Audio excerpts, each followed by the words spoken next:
Solvation. क्या आप सबको दिखाई दे रहा है? आप देख पा रहे हैं या कैमरा थोड़ा आगे करें?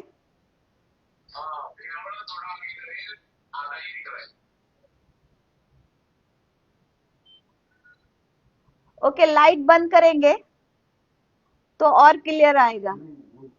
दिख रहा है आप लोगों को? क्लियर दिख रहा है? नहीं दिख रहा? नहीं दिख रहा भाई।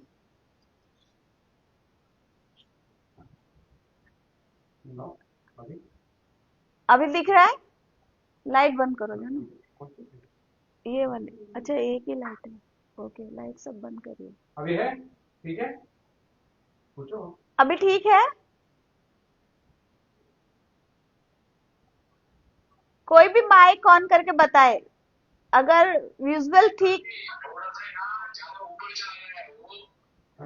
अच्छा, एक मिनट, एक, हाँ, नीचे करते, नीचे करते, नीचे करते।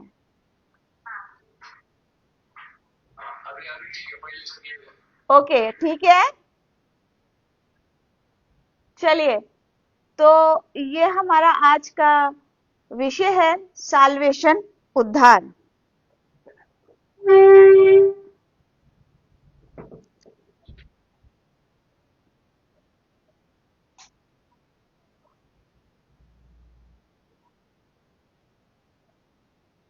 ये कौन सा है तुम्हारा? मेरे उसमें कैसा है?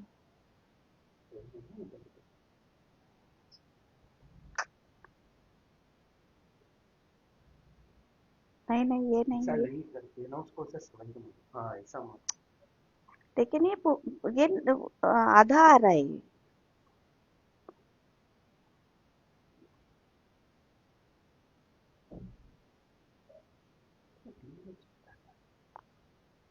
लेकिन मेरे उसमें दूसरा है ना, इसमें दूसरा आ रहा है। ऐसे ऐसे कैसे आ सकता है? हटा नहीं सकते। आप उसमें से मेरा लगा दो। और उसमें है क्या? तुम्हारे उसमें है? तुम्हारा लगा हुआ है ना, तो मेरा दे दो मुझे। नहीं, मेरा लाइट नहीं।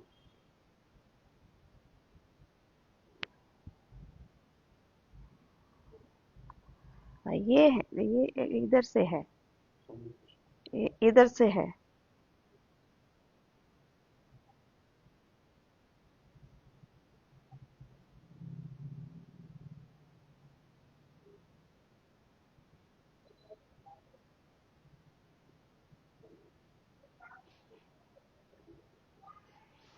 आइए, ये दिख रहा है आपको?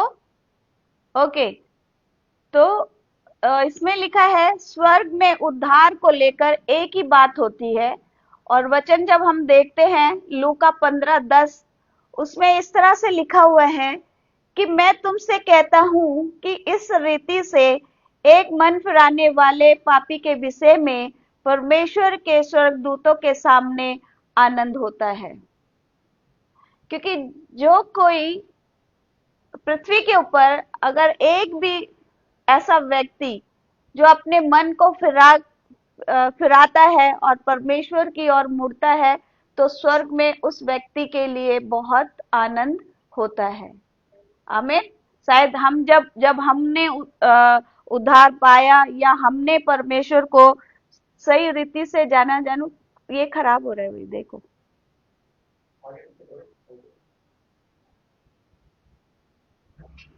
तो जब हमने उद्धार पाया था, शायद हमारे लिए भी इतना ही आनंद हुआ होगा, जिस तरह से परमेश्वर का वचन कहता है कि मैं तुमसे कहता हूं कि इस रीति से एक मन फिराने वाले पापी के विषय में परमेश्वर के स्वर्गदूतों के सामने आनंद होता है। तो जैसे हमने पढ़ा, स्वर्ग में उद्धार को लेकर एक ही बात होती है, और वो क्या है?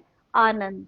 आमीन। जब एक पापी जब मन को फिराता है, जब हम संसारिक थे या हमने जब प्रभु को नहीं जाना था, तो हम क्या थे? पापी ही थे, है ना। और आज कोई भी व्यक्ति जब तक वो परमेश्वर को नहीं जानता है या परमेश्वर को अपना उद्धारकर्ता नहीं मानता है, तब तक वो क्या है? पापी ही है। क्योंकि पापों से छुड़ाने के लिए ही परमेश्वर इस जगत में आया था।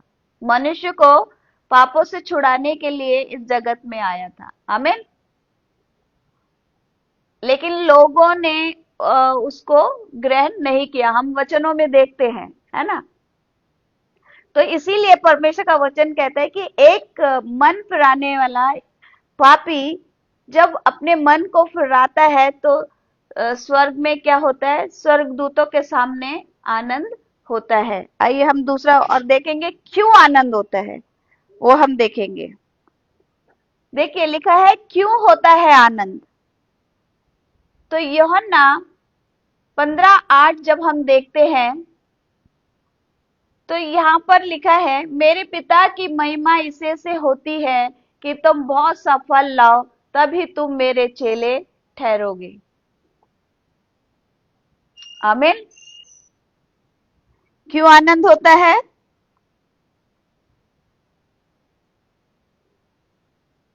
वो कहते हैं मेरे पिता की महिमा इसी से होती है कि तुम बहुत सा फल लाओ, तभी तुम मेरे चेले ठहरोगे। जब हम काम करेंगे परमेश्वर के लिए, तभी हम क्या करेंगे, उसकी महिमा कर सकते हैं। वो कहता है कि जब तुम, मेरे पिता की महिमा इसी से होती है कि तुम बहुत सा फल लाओ। और फल क्या है? कि हम परमेश्वर के लिए काम करें। जब हम उद्धार पाते हैं तो हम परमेश्वर के लिए हमें क्या करना है, काम करना है। जिस तरह से आप स्लाइड देख रहे हैं, इसमें कह रहा है पिता चाहता है कि मेरी महिमा हो। और दूसरी तरफ अगर हम देखें, दूसरा स्लाइड जब हम देखेंगे तो वहां शैतान भी चाहता है कि उसकी महिमा हो। देख लीजिएगा, देखिए यहाँ पर स्लाइड आपको दिख रहा है। वो कहते हैं परमेश्वर चाहता है कि मेरी महिमा हो, और दूसरी तरफ शैतान चाहता है कि मेरी महिमा हो। पृथ्वी पर आज एक बड़ी समस्या है। स्लाइड देख रहे हैं आप, पिता के पास अपने सेवक ज्यादा नहीं है। क्यों क्यों क्यों नहीं है? कोई भी अगर बताना चाहता है तो मुझे बता सकता है, अपना माइक ऑन करके बता सकता है। जैसे स्लाइड देख रहे हैं कि पिता के पास अपने सेवक ज्यादा नहीं है, लेकिन शैतान के पास सेवक क्या है, ज्यादा है।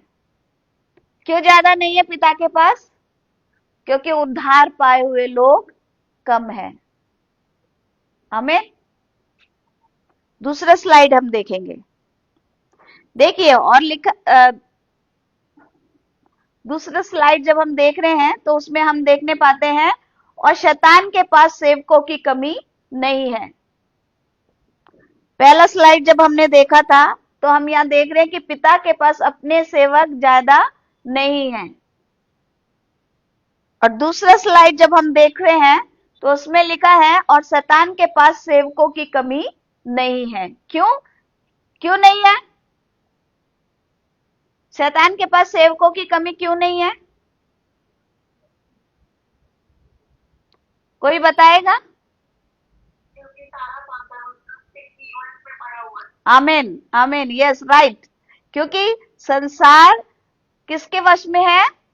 शैतान के वश में है ना। और ये संसार पूरा क्या है, उसी के हाथ में है। और इसके हाथ से ही परमेश्वर क्या करना चाहता है, लोगों को छुड़ाना चाहता है। आमीन। इसलिए लिखा है शैतान के पास सेवकों की कमी नहीं है। वो जैसा लोगों से करवाना चाहेगा वो करवा सकता है। आमीन। लेकिन पिता परमेश्वर के पास अपने सेवक क्या है, ज्यादा नहीं है। इसलिए देखिए यहाँ स्लाइड आप देख सकते हैं। इसलिए वहां पर लिखा है, इसलिए अपने उद्धार के मकसद को समझना बहुत जरूरी है। आमीन। जैसे हमने कहा कि पिता के पास अपने सेवक ज्यादा नहीं है। तो स्लाइड आपको आप देख रहे हैं, इसमें लिखा है इसलिए अपने उद्धार के मकसद को समझना बहुत जरूरी है। क्योंकि परमेश्वर ने हम सबका उद्धार किया। ये क्यों क्यों आ रहा है ये?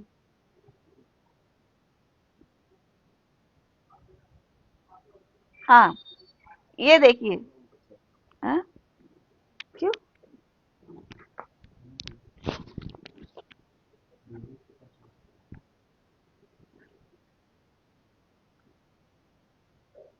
क्योंकि परमेश्वर ने हम सबका क्या करा है? उद्धार किया है। आइए पढ़ेंगे वचन को। उत्पत्ति 1:26। देखिए परमेश्वर की योजना हम यहाँ देखेंगे, ठीक है। उत्पत्ति 1:26। फिर परमेश्वर ने कहा, हम मनुष्य को अपने स्वरूप के अनुसार अपनी समानता में बनाएं, और वे समुद्र की मछलियों और आकाश के पक्षियों और घरेलू पशुओं और सारी पृथ्वी पर और सब रेंगने वाले जंतुओं पर जो पृथ्वी पर रेंगते हैं अधिकार रखे। उत्पत्ति बोल दिया मैंने, तुम सुनते नहीं हो। मैंने पढ़ा था उत्पत्ति 1 अध्याय उसकी 26 आयत। अभी हम 27 आयत भी देखेंगे।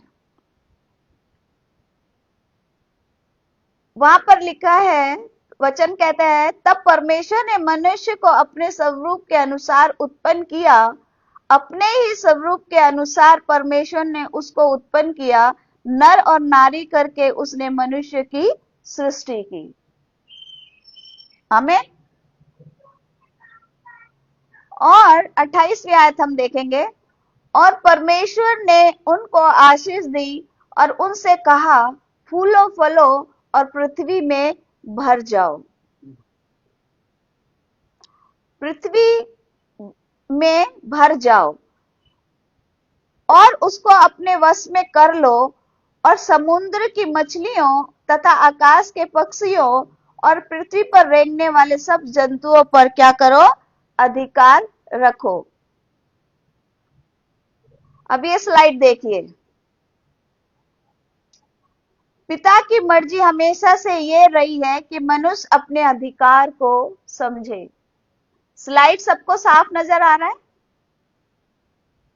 ओके। देखिए यहां लिखा है कि पिता की मर्जी हमेशा से यही रही है कि मनुष्य अपने अधिकार को समझे। परमेश्वर ने मनुष्य को बनाया एक मकसद के लिए, है ना, और उसने सब पर क्या करा है? अधिकार दिया है, सब चीजों पर। जैसे हमने वचन को देखा, पृथ्वी की हर एक चीजों पर उसने हमें मनुष्य को क्या करा है? अधिकार दिया है ना। और परमेश्वर चाहता है, यानी कि परमेश्वर टेढ़ा हो गया, और परमेश्वर चाहता है कि मनुष्य अपने अधिकार को समझे।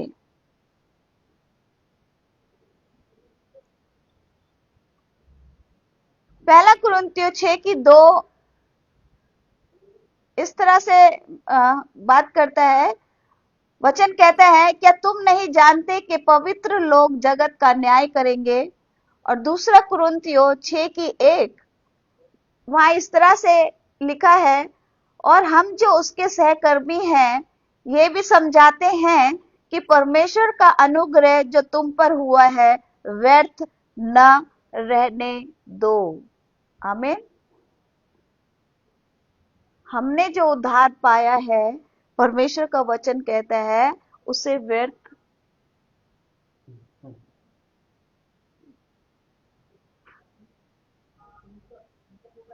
परमेश्वर का वचन कहता है। देखिए जब हमने पहला कुरिन्थियों 6:2 पढ़ी तो वो कहता है कि पवित्र लोग ही हैं जो जगत का न्याय करेंगे। और दूसरा कुरिन्थियों 6:1 में हम पढ़ते हैं, उसमें लिखा है, और हम जो उसके सहकर्मी हैं, यानी कि सहकर्मी का मतलब क्या है? उसके साथ काम करने वाले, राइट। थंब दिखा के मुझे अपना प्रतिक्रिया दे सकते हैं। सहकर्मी का मतलब क्या है? उसके साथ काम करने वाले, राइट। और कहते हैं, वचन कहते हैं, ये भी समझाते हैं कि परमेश्वर का अनुग्रह जो तुम पर हुआ व्यर्थ न रहने दो। परमेश्वर का अनुग्रह जो हम पर हुआ, वचन कहता है उसे व्यर्थ ना रहने दो। क्योंकि परमेश्वर का अनुग्रह हम पर हुआ, तभी हमने क्या पाया? उद्धार पाया। आमीन, आमीन। ओके, आगे स्लाइड हम जाएंगे। तो इस वचन को आप देखें, ध्यान रखें कि हम परमेश्वर के सहकर्मी हैं और परमेश्वर चाहता है कि जो अनुग्रह तुम पर हुआ है उसको मनुष्य क्या है, या आप और मैं, हम क्या है, व्यर्थ रहने ना दें। आइए वचन देखेंगे। हाँ, आप नेटवर्क थोड़ा नेटवर्क इधर ना, शाम के टाइम हमारा नेटवर्क बड़ा इश्यू करता है इधर। यूहन्ना 3:3 जब हम देखते हैं तो वहां लिखा है, यीशु ने उसको उत्तर दिया कि मैं तुमसे सच सच कहता हूं, यदि कोई नए सिरे से ना जन्मे तो परमेश्वर का राज्य देख नहीं सकता। यूहन्ना 3:5 पढ़ेंगे। उसमें लिखा है, यीशु ने उत्तर दिया कि मैं तुझसे सच सच कहता हूं, जब तक कोई मनुष्य जल और आत्मा से न जन्मे तो वह परमेश्वर के राज्य में प्रवेश नहीं कर सकता। क्या हो रहा है?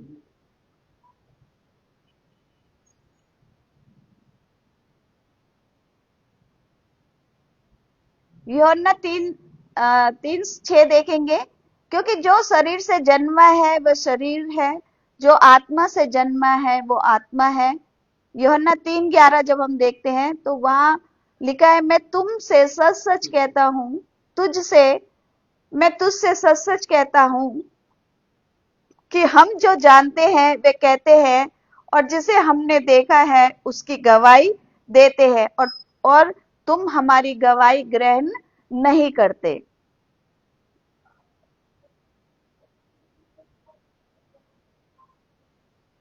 आइए आगे बढ़ेंगे। देखिए, यह कुछ बातें हमने देखी वहां पर, यहाँ पर हमने कुछ बातें देखी है। देखिए स्लाइड में आप जब देख रहे हैं, कहीं कहीं ब्लैक है, ठीक है। वहां लिखा है देख नहीं सकता, प्रवेश नहीं कर सकता, वे आत्मा, और हम जो जानते हैं, देखा है ना। ये कुछ बातें हमने देखी। तो यूहन्ना 3:3 इस तरह से कहता है देख नहीं सकता, और 3:5 कहता है प्रवेश नहीं कर सकता। यूहन्ना 3:6 कहता है वे आत्मा है, और यूहन्ना 3:11 में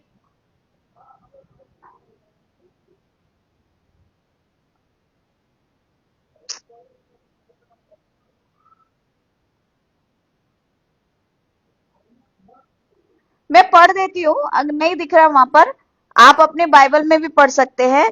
यूहन्ना 3:11 जो अभी हमने पढ़ा था वहां पर, और फिर से पढ़ रही हूँ, उसमें लिखा है, मैं तुझसे सच सच कहता हूँ कि हम जो जानते हैं वे कहते हैं, और जिसे हमने देखा है उसकी गवाही देते हैं।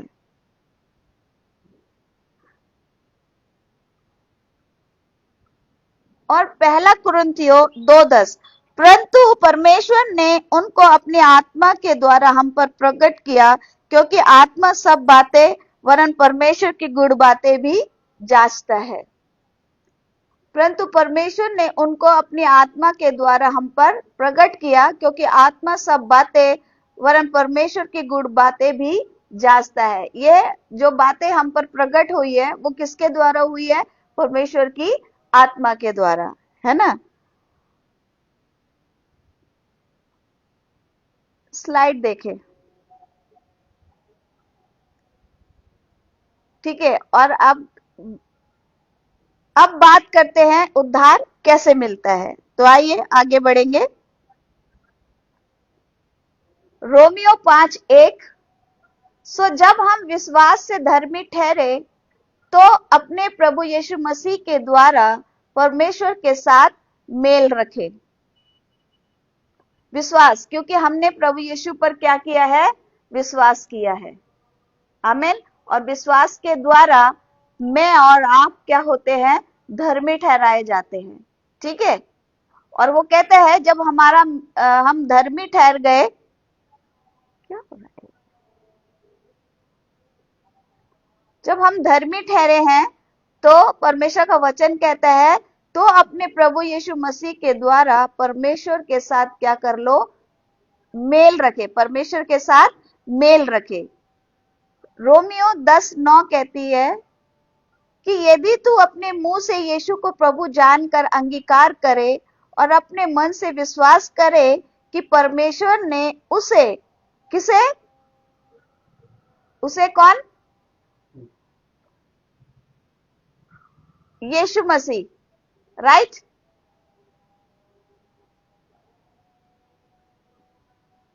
उसे मरे हुओं में से जिलाया तो तू निश्चय उद्धार पाएगा।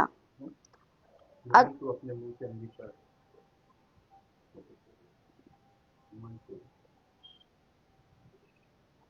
देखिए वचन क्या कह रहा है कि यदि तू अपने मुंह से यीशु को प्रभु जानकर अंगीकार करे और अपने मन से विश्वास करे कि परमेश्वर ने उसे मरे हुओं में से जिलाया तो तू निश्चय उद्धार पाएगा। अगर हम विश्वास करते हैं कि यीशु मसीह हमारे लिए क्या हो गया, हमारे लिए आया और हमारे लिए ही मर गया और फिर हमारे लिए ही क्या हो गया है, जीवित हो गया है।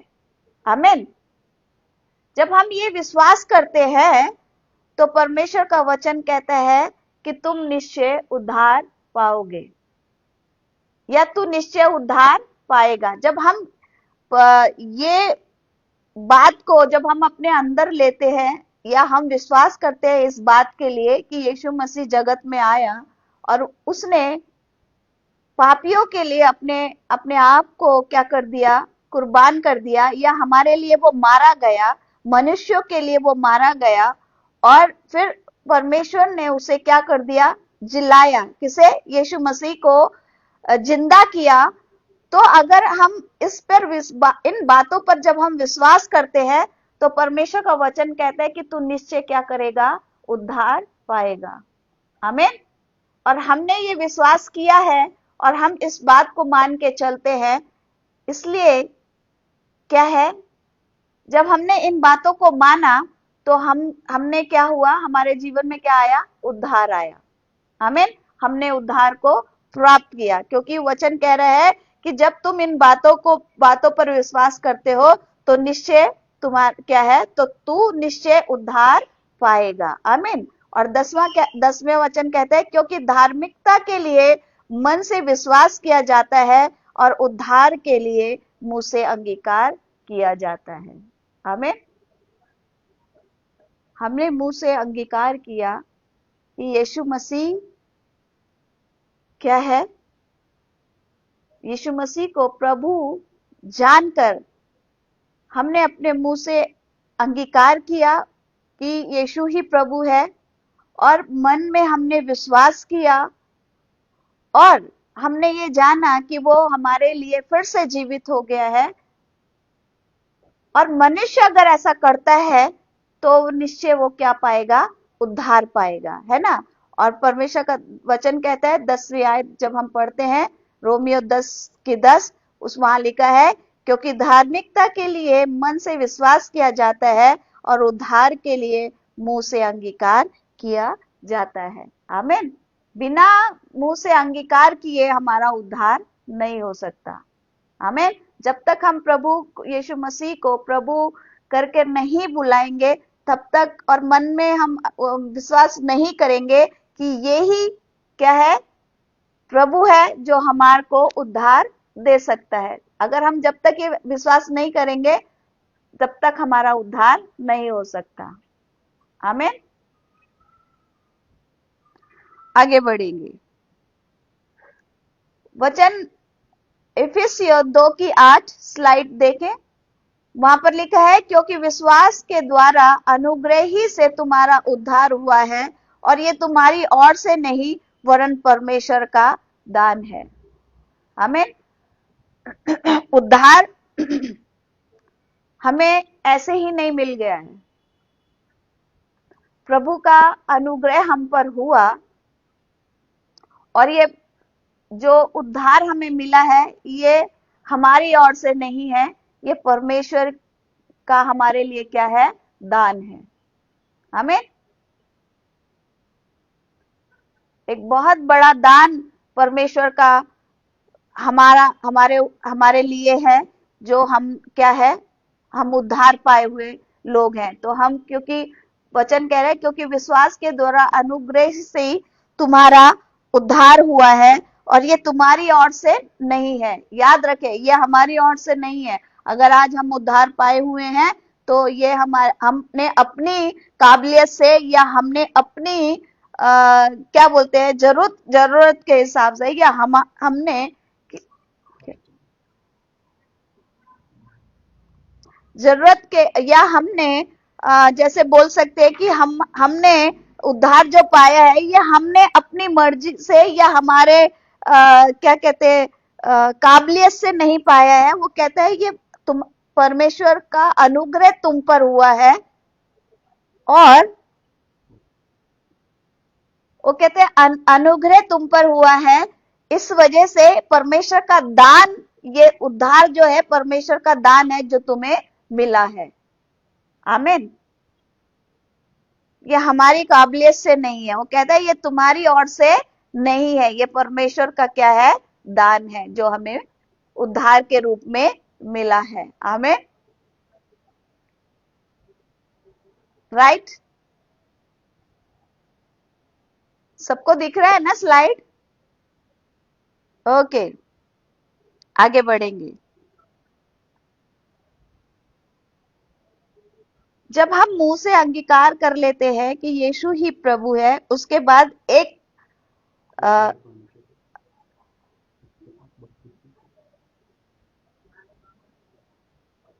जब हम, जैसे हमने देखा कि जब हम अपने मुंह से अंगीकार करते हैं और ये जान लेते हैं कि यीशु मसीह ही प्रभु है, और अपने मुंह से अंगीकार करते हैं इस बात का, और ये जान लेते हैं कि परमेश्वर ने उसे क्या करा है, जीवित किया है, तो वो कहता है कि निश्चय तुम क्या पाओगे, उद्धार पाओगे। जब हमारा उद्धार हो जाता है तो उसके बाद एक प्रोसेस, जो कह सकते हैं, एक परमेश्वर की एक योजना जो परमेश्वर ने कहा या वचन में हम देखते भी हैं, उसके बाद एक और प्रोसीजर क्या हो जाता है, शुरू हो जाता है हमारे जीवन के लिए, और वो क्या होता है, वो होता है बपतिस्मा।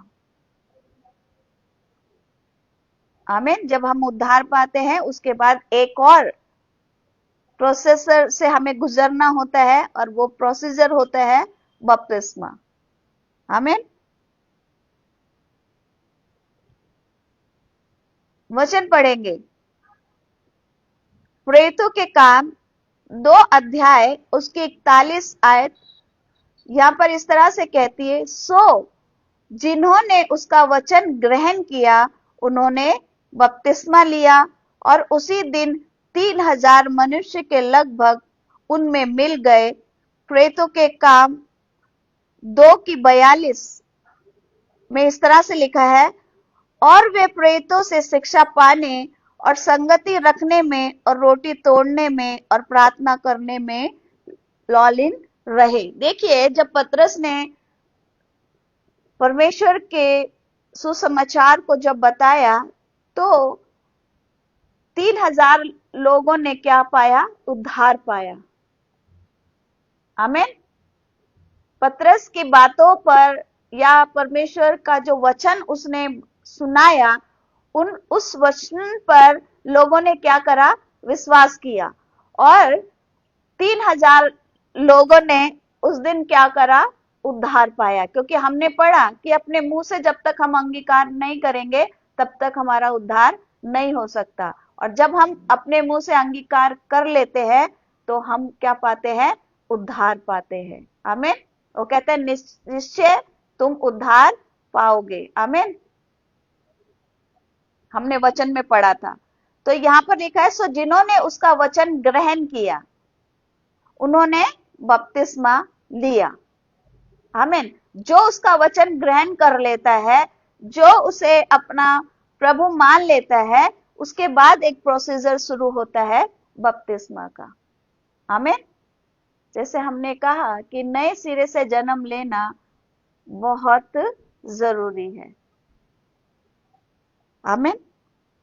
आगे पढ़ेंगे और फिर उसके बाद वो कहते हैं जब हम उद्धार पा लेते हैं और हमारा बपतिस्मा हो जाता है तो उसके बाद वचन कहता है कि फिर क्या करना चाहिए, लोगों को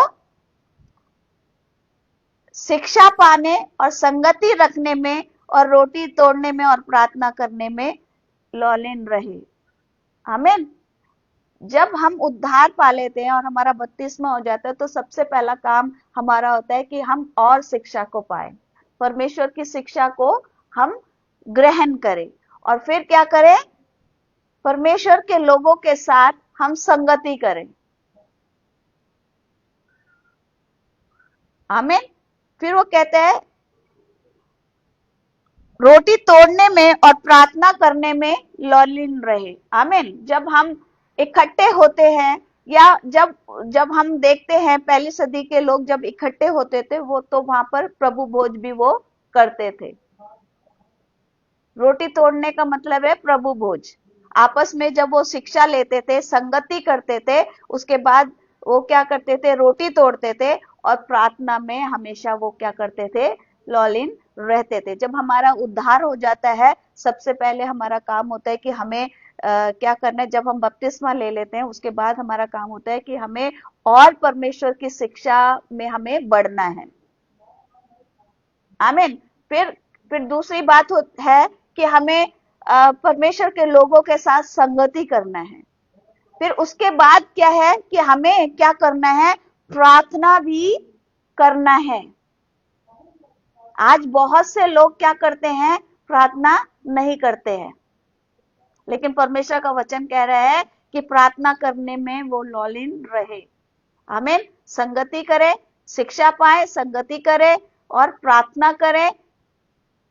और ऐसा नहीं है कि हम सिर्फ संगति करने के टाइम में ही प्रभु के लोगों के साथ जब हम संगति करते हैं तभी हम प्रार्थना करें। नहीं, हमारा दिनचर्या में या हमारा प्रतिदिन का ये काम होना चाहिए कि हम क्या करें, प्रार्थना करें। अपने जीवन काल में हम ये बात लेके चलें कि प्रतिदिन हम परमेश्वर के साथ समय बिताएं। आमीन। हम कुछ भी काम करने से पहले सबसे पहले हम परमेश्वर को याद करें।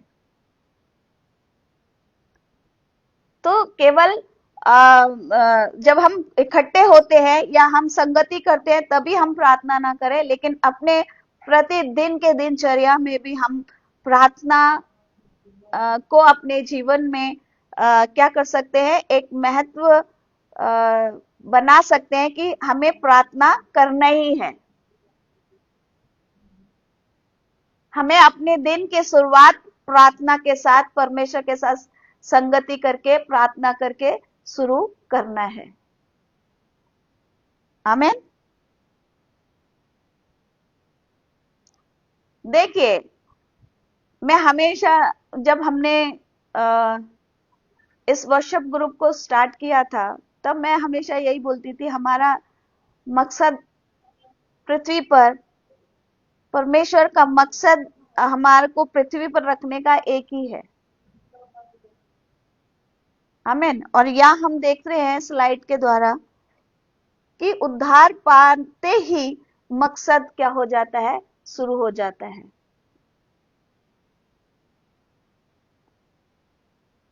जब मैं और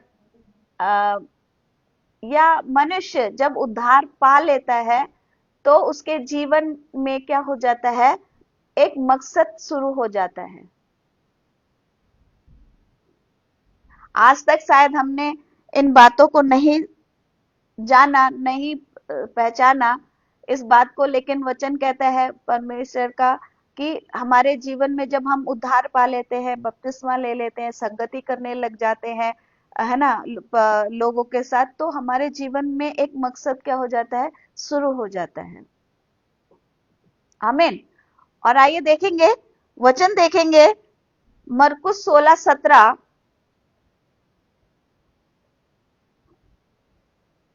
स्लाइड में आप देख सकते हैं, यहां पर लिखा है, और विश्वास करने वालों में ये चिन्ह होंगे कि वे मेरे नाम से दुष्ट आत्माओं को निकालेंगे, नई नई भाषा बोलेंगे, सांपों को उठा लेंगे, और यदि वे नाशक वस्तु भी पी जाए तो भी उनकी कुछ हानि न होगी। वे बीमारों पर हाथ रखेंगे और वे चंगे हो जाएंगे। तो ये काम क्या है?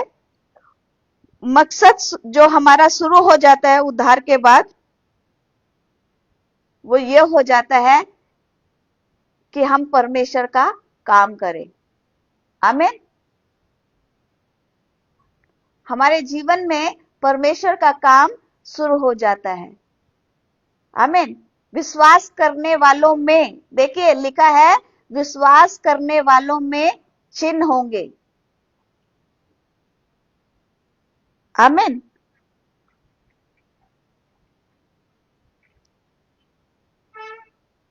आइए अपनी अगर स्लाइड सही हो जाता है तो यहां पर हम देखेंगे, नहीं तो अपनी बाइबल को हम खोल ले। मरकुस 16:19 हम पढ़ेंगे। स्लाइड भी साफ हो गया है। ये कुछ ये शाम के टाइम इधर जो हमारे इधर इस एरिया में नेटवर्क का बड़ा इशू है, नेटवर्क काम नहीं करता है। तो हम मरकुस 16:19 हम देखेंगे, और इसमें इस तरह से लिखा है, निदान प्रभु यीशु उनसे बातें करने के बाद स्वर्ग पर उठा लिया गया और परमेश्वर की दाहिनी ओर बैठ गया। इब्रानियों 7:25 हम पढ़ेंगे। इसीलिए जो उसके द्वारा परमेश्वर के पास आते हैं वे उनका पूरा पूरा उद्धार कर सकता है, क्योंकि वह उनके लिए विनती करने को सर्वदा जीवित है। आमीन। विश्वास, देखिए लिखा है, परमेश्वर यीशु मसीह जब प्रभु यीशु मसीह जब पृथ्वी पर थे तो उन्होंने क्या करा? अपना काम पूरा किया, और पूरा करके वचन कह रहा है कि वो निदान प्रभु यीशु उनकी बातें करने के बाद स्वर्ग, उनसे बातें, किनसे? चेलों से बातें करने के बाद स्वर्ग पर उठा लिया गया और परमेश्वर के दाहिनी ओर बैठ गया। ये कब का है? ये परमेश्वर मरकुस 16:19 है, क्योंकि यीशु मसीह ने जो पृथ्वी पर जब उसे भेजा गया, प्रभु यीशु मसीह को, तो एक मकसद के साथ भेजा गया था, और वो मकसद यीशु मसीह ने बखूबी से पूरा किया, और पूरा करके वो अपने पिता के दाहिनी ओर बैठ गया। आमीन। और इब्रानियों 7:25 कहता है, इसीलिए जो उसके द्वारा परमेश्वर के पास आते हैं, किसके द्वारा? जो उसके द्वारा। ये उसके द्वारा कौन है?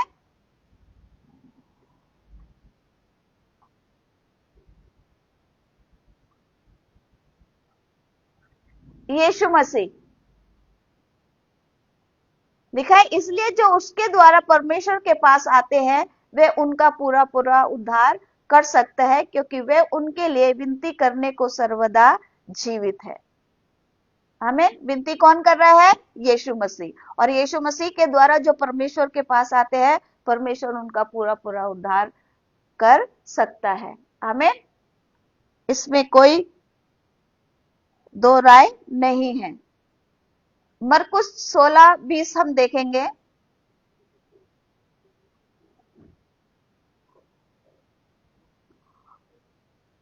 वचन कह रहा है, और उन्होंने निकलकर हर जगह प्रचार किया और प्रभु उनके साथ काम करता रहा, और उन चिन्हों के द्वारा जो साथ साथ होते थे वचन को दृढ़ करता रहा। आमीन। देखिए मकसद क्या है? उद्धार पाते ही मकसद शुरू हो जाता है। कौन सा? कि विश्वासी लोग अगर प्रार्थना करेंगे, चिन्ह उनके अंदर के चिन्ह अपने क्या हो जाता है? आ जाते हैं। जब हम उद्धार पा लेते हैं, सब हो जाता है, तो विश्वासियों के अंदर ये चिन्ह पाए जाते हैं कि वो प्रार्थना करेंगे तो दुष्ट आत्मा ही निकल सकती है, वो नई नई भाषा बोलेंगे। नई नई भाषा कौन सी? ये जो लोग हैं गलत ना सोच लें, ये नई नई भाषा वो है ग्लोसा, ना कि जिब्रिस। ग्लोसा हमें इसलिए मिला, परमेश्वर ने वो भाषा इसलिए रखी कि लोग जो अपनी क्या है सिर्फ मातृभाषा ही जानते हैं और दूसरी भाषा या दूसरी लैंग्वेज नहीं जानते, तो चेलों को परमेश्वर ने ऐसी ऐसी भाषाएं दी कि जिस भी जगह वो जाए उस जगह की भाषा में वो लोगों को क्या कर सकते हैं, परमेश्वर के वचन को सुना सकते हैं। और जब वो परमेश्वर के वचन को सुनेंगे तो उनका उद्धार हो सकता है। तो ये सब बातें जब हम विश्वास कर लेते हैं और जब हम उद्धार पा लेते हैं, तो ये सब चिन्ह क्या हो जाते हैं, एक विश्वासी के अंदर आ जाते हैं। आमीन। और लिखा है सांपों को उठा लेंगे और यदि वे नाशक वस्तु भी पी जाए तो भी उनकी कुछ हानि न होगी। वो बीमारों पे हाथ रखेंगे और वे चंगे हो जाएंगे। ये हमने देखा कि एक विश्वासी क्या है, परमेश्वर कहता है कि अगर तुम्हारे अंदर राई के दाने के बराबर भी अगर विश्वास है ना, तो तुम बहुत कुछ कर सकते हो। ऐसा नहीं कि सांप हमें काटेगा तो हमें कुछ नहीं होगा, या हम नाशक वस्तु पी जाएंगे तो हमें हानि नहीं होगी। लेकिन क्या है कि विश्वास के द्वारा हम छंगाई भी पा सकते हैं।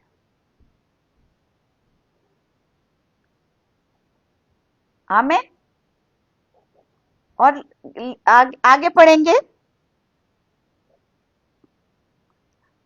16-19 हमने पढ़ा था, मरकुस 16 की 20 हम पढ़ेंगे। और कहा है, और उन्होंने निकलकर हर जगह प्रचार किया और प्रभु उनके साथ काम करता रहा और उन चिन्हों के द्वारा जो साथ साथ होते थे वचन को दृढ़ करता रहा।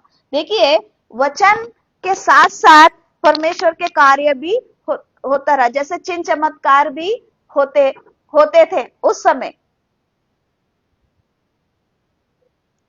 क्यों? ताकि वचन क्या हो जाए, दृढ़ हो जाए।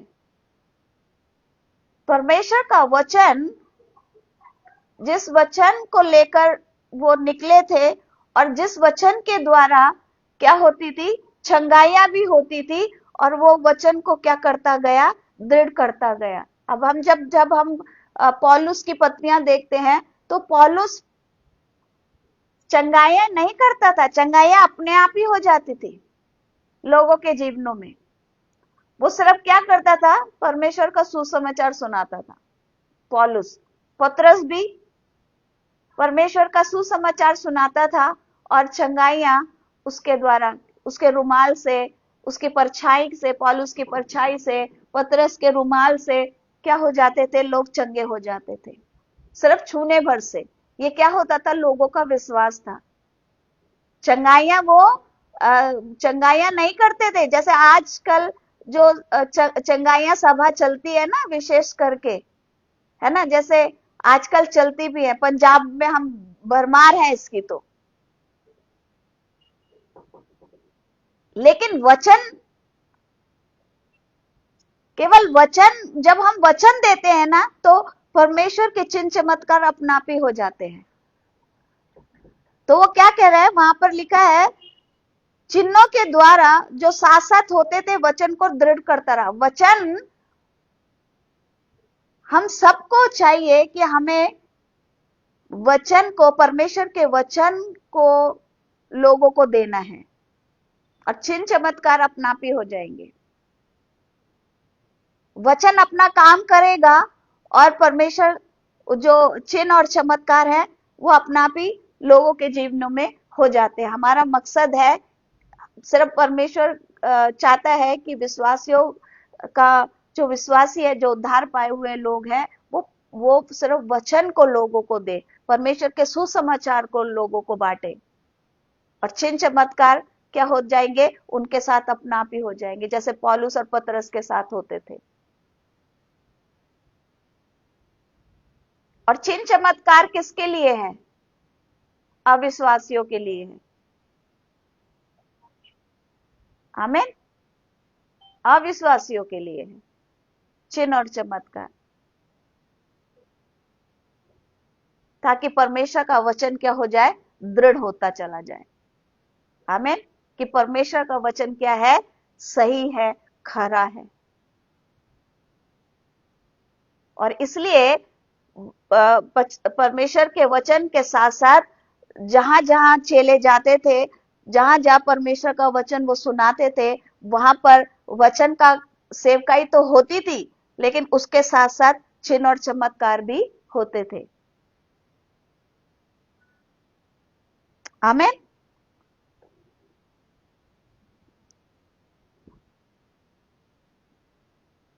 ओके, शायद हमारा टाइम हो गया है, 9 बज गए हैं, तो आज हम यही समाप्त करेंगे और नेक्स्ट वीक ट्यूसडे को फिर से हम आगे बढ़ेंगे। या जैसे स्लाइड आप देख रहे हैं, पतरस को यीशु का 3 बार पूछना, यहां से हम स्टार्ट करेंगे। और आइए हम इस समय प्रार्थना में जाएंगे।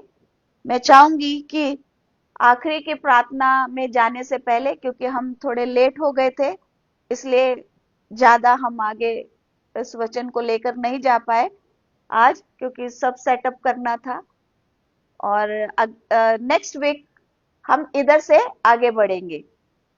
तो आइए हम प्रार्थना करेंगे। इससे पहले कि हम समाप्ति की प्रार्थना करें, मैं चाहूंगी कि हम आज युवाओं के लिए प्रार्थना करें।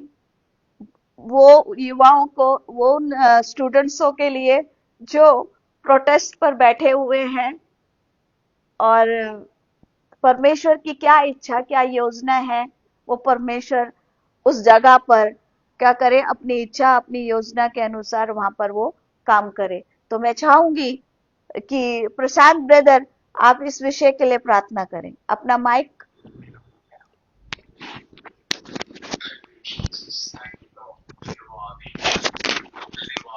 हम सब मिलकर प्रार्थना करेंगे।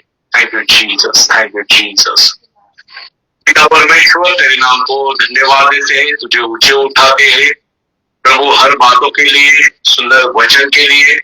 प्रभु, हम जो प्रार्थना करना चाहते हैं प्रभु, सच में जो भारत की जो तरुणाई है, भारत का जो यंगस्टर है प्रभु, जिस दिशा में जाके उन्होंने उस जंतर मंतर स्टेडियम पे उन्होंने सच में प्रभु जो भी उठाव किया है, जो भी चीजें की है, हमको पता नहीं, लेकिन प्रभु कल जो हुआ तो बहुत ही बुरा हुआ, बहुत यानी पूरे दुनिया में वो शर्मनाक हुआ है। तो प्रभु इसका बरसात गलत तरीके से ना हो, लेकिन प्रभु हम तुम्हारा हस्तक्षेप वहां पे चाहते हैं, अद्भुत रीति से प्रभु वो कंट्रोल तेरा वहां पे चाहते हैं। प्रभु तू तेरा मकसद वहां पे कंप्लीट कर, हर बच्चे को, हर यंगस्टर को, हर बुजुर्गों को, जितने भी पढ़े लिखे लोग वहां पे है प्रभु, उनकी सब हर चीज की देखभाल, उनको खाना पानी रहना, ये सब चीजों की व्यवस्था, और प्रभु वो वहां पे रहते समय किसी भी गलत तरीके से कोई भी सरकारी चीजें उसका गलत तरीके से फायदा ना उठाते हुए उन लोगों को पे अत्याचार या जो भी चीजें वहां पे हो रही है वो सब बंद हो पाए। प्रभु तेरा भय उधर आ पाए और सब तेरे कंट्रोल में रह पाए। और प्रभु हम चाहते हैं कि वो जो योजना है उस योजना से ज्यादातर के प्रभु शिक्षा के लिए, ज्यादातर के आगे जाके ये हमारे भारत की पिलर सब यंगस्टर है, तो प्रभु हमारा भारत का भविष्य तेरे हाथ में देते हैं, और जो भी तू करना चाहता है प्रभु तेरे कंट्रोल में हम मांगते हैं।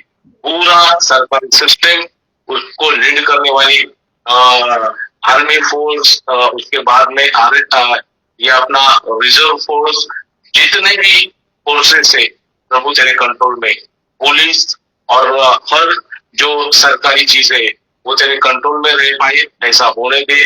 और प्रभु अद्भुत तरीके से वो पूरी जो भी चीजें वो तेरे कंट्रोल में रह के वो सुलझा।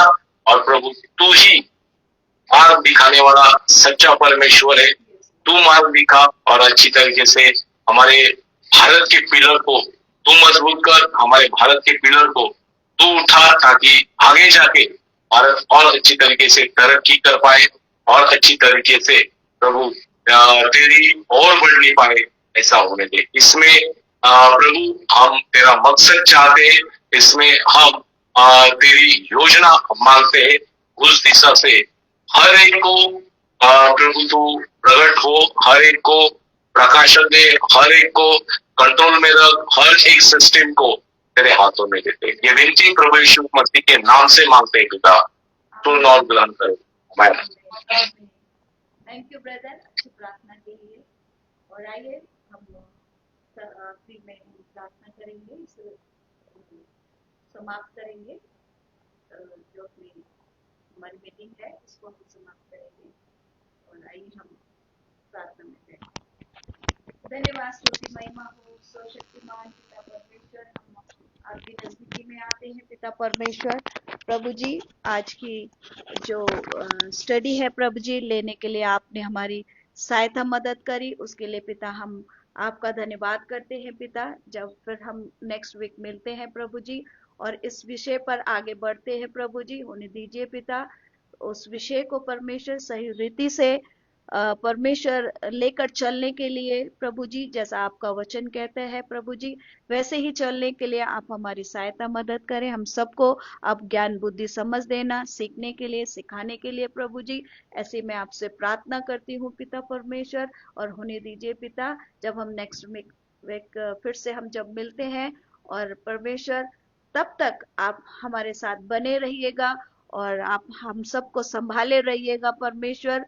और प्रभु जी, फिर से इकट्ठा होने के लिए आप हमारी सहायता मदद करना प्रभु जी।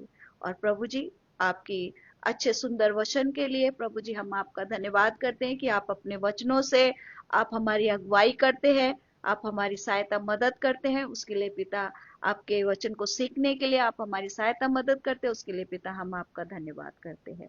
धन्यवाद की भेंट आपको चढ़ाते हुए अपने इस छोटे झुंड को आपके हाथों में समर्पित करते हुए परमेश्वर, ये प्रार्थना मांगती हूँ आपके प्यारे बेटे अपने उद्धारकर्ता प्रभु यीशु मसीह के मीठे प्यारे मुबारक नाम में होकर दया से सुने और ग्रहण करें। आमीन।